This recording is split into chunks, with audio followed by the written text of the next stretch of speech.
Everybody wants to make friends, but some folks take this a little bit further than others. My guest today has literally made a friend with a Raspberry Pi, a 3D printer, and some AI. Let's get personal computing with Adrian Bonar.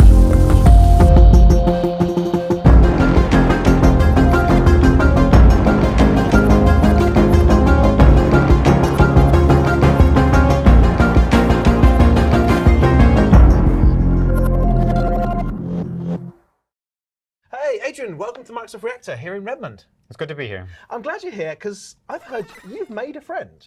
And in this post-pandemic time, we've lost a lot of social skills. So it's good to hear you've made a friend. I mean, literally, made a friend. And this is the friend. Here they are. This is your friend that you made. Yeah. Tell me about your friend. Sure. This friend, this is a conversational smart speaker, essentially, right? Or just a conversational speaker.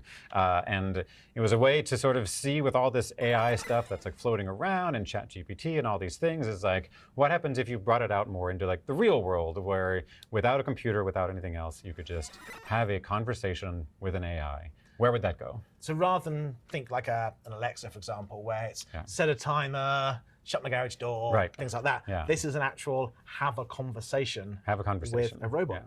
Yeah. Show me, have a conversation with your friend. I want to see this in action. Sure. So because we just turned it on, and so this is essentially it's a fresh personality, basically. And so it doesn't know anything about us, and we don't know anything about them. And so we'll just say hello, and then I'm going to tell it like a little bit about myself, and that tends to see that conversation. So we'll start with that. Yeah, do it. I'm excited. Right. Hey, Alex.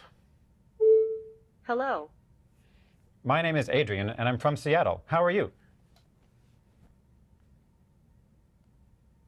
Nice to meet you, Adrian. I'm from Portland. I'm doing great. Thanks for asking. How long have you been in Portland? I've been here for about 2 years now. It's been a great experience so far. Why has it been so great? Well, I've met lots of interesting people and done lots of fun activities. What's your favorite thing about Portland? I love the accessibility of nature here. I'm never far from a beautiful hike or a peaceful beach. Well, it was lovely speaking with you. Nice talking to you too. Goodbye. Bye. Wow. There we are. Now, I guess if we think to like the Turing Test, yes, you know, the Alan Turing, the famous British mathematician, kind of the father of modern computing in some ways. Yeah. The idea of the Turing Test was you could tell whether a computer was sentient, where if a human would have a conversation and you didn't know it wasn't a human that you were talking to, it could be classed as an intelligent being. Yeah. And that is literally what you've done here. I mean, yes, the voice sounds a bit robotic, but this isn't from Portland. This has not been living in Portland for the past 2 years. This does not hike. It doesn't have legs on it. But yet somehow this was able to have that conversation and kind of build a synthetic personality. That's right. This is absolutely bananas. This is incredible. And none of this was canned. No, not at all. That was, I mean, every time I have a conversation with them, it's going to be a different conversation. Absolutely. So you start this up again and ask it where it's from. Yeah. They're going to not sort of say Portland. They may say somewhere completely different because it's like a fresh, clean personality. It could be, yeah. Do you want to try it again? Yeah, let's do it. I want to see this. All right. Well, so we'll say, hey, Alex. Hello. How are you? I'm doing well. Thanks for asking. Where are you from? I'm from Portland. Goodbye. Bye. So we had, even though we said goodbye, it holds the context of any previous conversation while it's been on. So it's kind of learning as we're having that conversation. That's right. So it is holding on to currently its personality right now. But if we were to say, like, to stop it, restart it, and it would lose all that context, and then it has to start making up new stuff again. So can I try something? Yeah. Hey, Alex. Hello. What's my name? I'm sorry. I don't know your name. Goodbye. Bye. Okay, so it hasn't kind of remembered from before. This brings up one of the technical constraints of OpenAI's models, which is they have a very short memory. And so when you're having a conversation, I'm essentially building that textual conversation up, right? But there can only be so much of that. And it's actually quite short. It's like at max, maybe 3,000 characters at max. And I think mine is actually, I kept it short, so it would be faster round trip, so maybe 1,200 characters. It's kind of limiting some of the Limiting, and so it's just like a rolling window. And so the first thing I said was my name, and we probably had enough conversation now where my name has dropped off of that. Right, but that's enough to talk about Portland that it keeps that Portland context in place. That's right. Okay, I mean, this is obviously really cool, but you're a maker. I am a maker, yes. You made this. I did. I mean, if we actually look at the hardware here, we've got essentially on top, we've got a speaker. A speaker. It's a conference room speaker, essentially. Speaker. Yep. We're connected via USB to a Raspberry Pi. Yep. One of my favorite computers, Raspberry Pi. Of course. Designed in the UK. Absolutely amazing bit of kit, if you can get one. You can get one. A little easier day by day, but still very hard. Still very hard to get one unless you want to pay scalpers a lot of money. Oh, yeah. And then I'm guessing it's a 3D printed case that it sits on. Yep. And then the speaker sitting in this feels like a 3D printed. Yep. I kind of run my finger here. Yep. Feels like a 3D printed surround for everything. So this is a hand-built Friend, and this is running some kind of software. Yeah. So all the brains, as it were, is running, I guess, in the cloud via GPT. All of the real logic, yes, in the cloud. All the code that's on there is just talking to the cloud to go do those things. So it's a very short amount of code on this with lots of cloud genius happening. Nice. This connects to say GPT-3. GPT-3, yeah, which from is the OpenAI. Yeah, but that's the previous version of what it was, the Chat GPT that we're now hearing all over the news. Everyone's kind of trying out. Yeah, ChatGPT is based off of GPT 3.5, which is just like a little minor update on ChatGPT 3. Essentially, they gave it the 2021 view of the internet instead of the 2020 view of the internet. So it's just like a little bit smarter. And then they fine-tuned it for having a conversation. That's the ChatGPT. I did my own tuning for a conversation just to keep it a little bit more free form and have a bit more fun with it, honestly. Okay, can we just dive into some of the code? I mean, I know we've got on the screen here, you've got the actual text that's come out. So as we're speaking to it, it's actually writing to the screen. It is, yes. What's being said. Yep. So thinking about the code of this, the AI itself doesn't understand speech, does it? So you've got code, I'm guessing you've got code then to convert what we say into text. Yeah. That text goes to the cloud. Yep. I guess probably the audio goes to the cloud to be converted to text, I imagine. First, yes, yep, absolutely. Okay, and then we get the text, that text goes to then the GPT-3 model. We get text back, and then we convert that back to speech. Basically, yes. Okay, cool. Can we dig into some of the code? Sure. So here is the code for the conversational speaker. This is open source under Microsoft/conversational speaker. So you can, anyone can go and fork it and play with it and do whatever you need to. Cool. We'll make sure there's a link to the in the show notes. To Absolutely, right. So it's all open source. All open source. I'm using this thing called Prompt Engine, which is something that came out of Microsoft open source, which is just something to help with that rolling context. It's like a little bit smarter rather than just cutting off the characters. It can kind of like figure out like you talked about this and you talked about this. So it just helps the AI handle context a little bit smarter. And it's in .NET as well. I guess something that people don't realize is a lot of people think .NET, that's for building Windows applications, enterprise Windows applications. That's right. But we're running it on Linux. We are, yes. In fact, .NET, this is written in .NET 6, I believe, and since .NET 3. And .NET performs quite well, actually, on Linux. Yeah, and because this is a reasonably constrained device. It's a pretty nice device. As far as small computers go, like it's got a lot of firepower on it, but it is not a full computer with gigs of RAM. So you have to be very short with your audio and such. Okay, so we've got some .NET code. And so we've got some .NET code. This is ASP. Well, this is using the sort of .NET services model, which is like this ASP.NET model. So you just sort of build some of these little handlers and then glue them together, and it runs very quick. Lots of easy demos. Honestly, it took me a few hours to get like the main skeleton code together, and then I just played after that to make it do more fun things. Okay, and then the speech to text that you've got, how's that done? Right. So this is the magic, because I think people don't talk about this enough. And that is, we use, I'm using the Azure Cognitive Services in this. And Azure Cognitive Services, it's like the secret, amazing, high-level AI service. And for makers, it looks expensive on the front because of all that it can do, but it is genuinely free in a lot of cases. And sometimes it's free trial, sometimes it's totally free, or very, very cheap to do things just like this. So like it's like, pennies or dollars per month to do a lot of high-level AI speech to text-to-speech. Yeah, I've done it in Python before. I've actually got a T-shirt with a LED panel and when you speak into a headset, it actually gives you live subtitles. Absolutely. And it's never cost me anything. I've never hit the limits at which I have to start spending money. You get 5 hours or something of free. It's 5 hours per month of free audio processing, which for any small project like this is a lot, because it's only the audio that you send to it. It's very little otherwise. Yeah, because we haven't done the wake word here, so all we're saying is not going to the cloud, is it? That's just right. that. Yeah. Just that. Is that. And what's great about the wake word as well, this is also the weird secret, is that wake word from the conversational, from the cognitive services is 100% free for all scenarios forever. Because you train in the cloud, but you run it, I guess, on the device, wouldn't you? That's right. And so the training in the cloud for just like the quick maker version, or there's a production button, which takes like 3 days, also costs 0. Nice. And then they hand you the model, and the model is yours. It is the best deal as far as wake word goes. And you want a wake word, I guess just touching on privacy here, you want a wake word because you don't want this sending everything you say to the cloud. Yeah, this has kind of been, I know this has been a bit of a ethics question around the Alexas and HomePods and Google Homes and all that, just how much they're listening. But it really is that wake word. On device, they listen to the wake word. It's only when you say that, it goes to the cloud. So everything we're saying now is not going to the cloud, is it? It's just relying on that wake word. Right. So that's a very good point.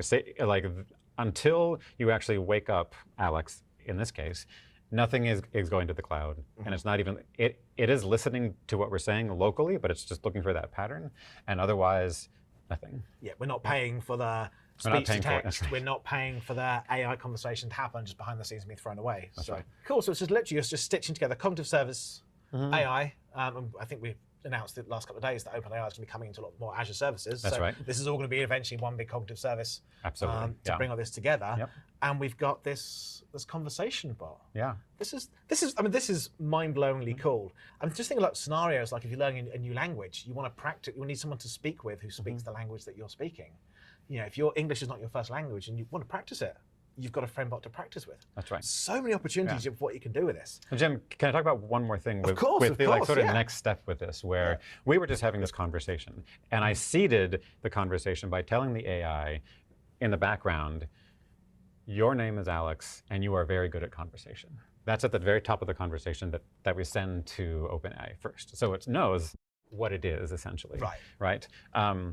But you can also tell it to do other things, and you can tell it to sort of extend how it has a conversation with you. So there is a module, and maybe we can leave this as an exercise for people who go take a look at this, but you can flip on essentially emotions on this, where I taught it sort of how to use Azure Cognitive Services emotional responses things. So you can give it a cue like cheerful or friendly or sad. And I taught OpenAI how to include those cues in its responses and then send those off to cognitive services when it's speaking. It's a little jarring right now because it's very early days. So like when it's cheerful, it says the whole sentence very excitedly, right? It's like, oh gosh, okay. And it gets very sad and depressing when it talks about sad things. So there's not a lot of middle ground, but I think the kind of Tigger to Eeyore almost, if you're winning. That's exactly right. Kind of get one oh my gosh, yes. But that's the key, is I think that with OpenAI's GPT-3 especially, that ChatGPT does not have, is that you can sort of teach it how to talk to you and teach it how to maybe extend even how it talks and like what other systems that it's going to talk to in the future. Nice. Yeah. This kind of ties into so much with what you love, because I know you as a maker, you love making things. You've built this cool thing. I do, you've put this technology together. You've had a chance to kind of have this conversation. So I can see I get really excited by building this. Where next with all this? Have you taken this further? Have you built any other cool things on top of this? Well, the next step after looking at the conversational part is that there's been lots of talk about these like generative AI for like AI art, and you sort of say a sentence and it'll try and draw a picture of like whatever you said. And OpenAI was one of the earliest releases of a system called Dall-E, D-A-L-L-E. So they had Dall-E 1, which was a private preview, and then Dall-E 2 recently came out last year as a sort of publicly available something. Again, it costs money, but honestly, it costs pennies per month usually to go use it if you ever want to go use it yourself. And I thought, well, let's take this concept of the Azure Cognitive Services speech recognition and tie it in with Dall-E so that I can just, without a computer or a keyboard, ask it to draw something, and it just puts it on the TV for me. Okay, that sounds like fun. Yes, it is a lot of fun.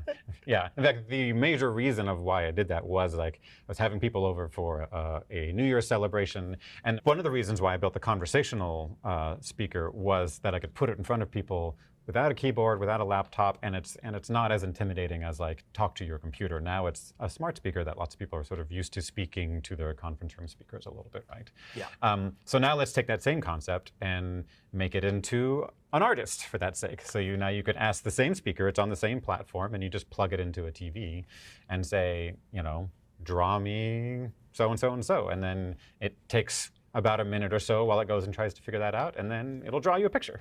So kind of like Pictionary, but just better and AI powered. That's right, yes. Very exciting. It sounds like a great thing for parties. It is an amazing thing for a party, which is why I built this Dall-E picture frame, essentially, was while I was having people over for New Year's, and I thought, what a great way to exercise this concept of I want to put technology in front of people and have it not be intimidating, but then they understand what's available and what's out there. So let's go build a speaker. And I mounted a TV sort of in like the sort of dining room area. And then I put a picture frame around it. So it kind of looked like a mounted picture that's, just off the wall, like a gallery style. Yeah. And then I plugged the Dall-E picture frame software into it. And I told people, this is how you use it. And there was always someone there trying to break it, playing with the content filters on what can I say, what can I not say. I can imagine, especially if it's a New Year's party, if there's any drinks flowing, there might be people who will be pushing the boundaries of what it can and can't do. Right. So let's have a demo. Let's actually see this in. Do you want to see that? Yeah, okay. I really want to see this in action. This sounds really,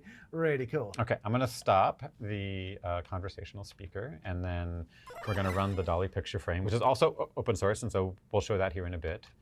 But I will run this, and it will start a slideshow of previous pictures. I think, Jim, you and I made a few pictures beforehand, so it'll have a slideshow of that. And then it'll be listening. So right now we see a picture of, I think I said, an astronaut running through the desert. That looks like an astronaut running through the desert. And so this one, instead of the hey Alex, we say, hey Dall-E.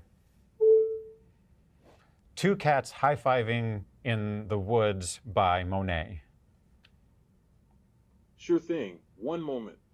Okay, so you said by Monet, so you're actually asking it to do it in the style of somebody, yes, of an artist. Yeah. So it's because these Just obviously trained a few more details. It's public domain images, aren't they? So the trained models public domain images. Monet, a lot of those images are now in the public domain. Yep. Obviously, the originals are worth millions, but the images in the public domain. Yeah. And so the Dall-E model has learnt from those how to draw in the style of that particular artist. That's right. So we're going to get a Monet style image. Here you go. So there we go. And there we go. We've got cats high-fiving. Cats high-fiving from very far away by Monet in a forest. Not so bad. And so allegedly Monet was suffering from eye issues. That's why everything is kind of blurred in his right. paintings, because it matches what he could actually see. Yeah. But yes, you could ascribe this to be a Monet. Monet-ish. So this brings up an interesting question, actually. I know you're saying about content filtering when people were pushing it. But what about copyright? What about the ethics here? I know we're at Microsoft. Microsoft, we push the ethics of AI quite a lot. Yeah. So are we stealing people's artwork? Oh gosh, that's a very, very big question. So this is where it started from and where it is now. It comes from was it was based in the ethics of AI, about exploring that space. In fact, if you've heard of GPT-3, which is the model that we're using before, that's right. There's also GPT-1 and GPT-2, which most of the world never saw because they thought it's too dangerous. It doesn't have the right guide rails on it. This needs to be for research and very limited otherwise. And GPT-3 is when they started putting on a bunch of the guide rails for content. And it's still in a research phase, so it's not perfect. So they say don't use it for production, but it has that. So with Dall-E, their generative image AI, very much the same way. So if you say things that are, sort of known copyright, like if you ask it to make images in the style of like a modern artist that it understands as like, oh, this is an actual person who is, has copyrighted material. Or if you ask about a person, like a celebrity, like if you ask it to draw a picture of, say Harry Styles or something, it will say no. So you couldn't ask it to draw, I want a picture of Harry Styles that I could then use for a paparazzi photo to make millions. It'll say That's no. right. So can we try it? Can we see? try it? Yeah, can we try it? Okay, sure. Like it's not very exciting because it'll just not do anything. Okay, so it literally just doesn't come back. It's got. Yep. In fact, because the code I wrote, the night before my New Year's Eve party, it doesn't quite handle the errors as well, so it just stops. Okay, so if someone grabs your code, tries this at home, and just hey Dall-E, draw me a picture of Harry Styles, it'll just hang. Yep. Just won't happen. Yep. Nice. It's kind of we've got those protections in place. As you say, there's content filtering in place. So if you put this in your living room, you don't have to worry about someone just for a laugh trying to ask for unsavory materials. You're going to get those protections in place, which is very important for the ethics of AI. Absolutely. It's very important that we trust what comes out of our AI and at least understand what those limitations are. Like you say, nothing's perfect. We can't get it perfect. That's right. But as long as we know what those guardrails are, we can use those in our decisions. That's right. Yeah, this is really, really cool. I absolutely love this. I love how you've wanted to take this idea of, I want a friend and I want someone to chat to, I want to try this conversation and build this, and then how do I turn this into almost like a party game by showing off the power and exposing to people who may not be as tech savvy as a maker like yourself. This is what you can do with AI. This is absolutely phenomenal. That's the key, I think, is to go out there, make one of these yourself, change it around, and then really just put it in front of your friends, put it in front of people, and see what they do. Because they're going to talk to it in a very different way than you will ever imagine, and you'll learn so much more about the capabilities of the AI just from that. And it's just great for, say, people who are not exposed to tech, who wouldn't think about it. Hey, did you know you can do this? That's right. It's really cool. Now, this is absolutely fantastic. Thank you so much for sharing this with me. We put in the show notes, we're going to put the links to all the code, because this is fully open source. You just need to sign up with, I guess, with an Azure account to get the keys that you need to do it. But no, thank you very much for joining me and showing this off. Thank you, Jim. It's great being here. As cool as this project is, what's even cooler is you can recreate this at home. Check out the link below for everything you need.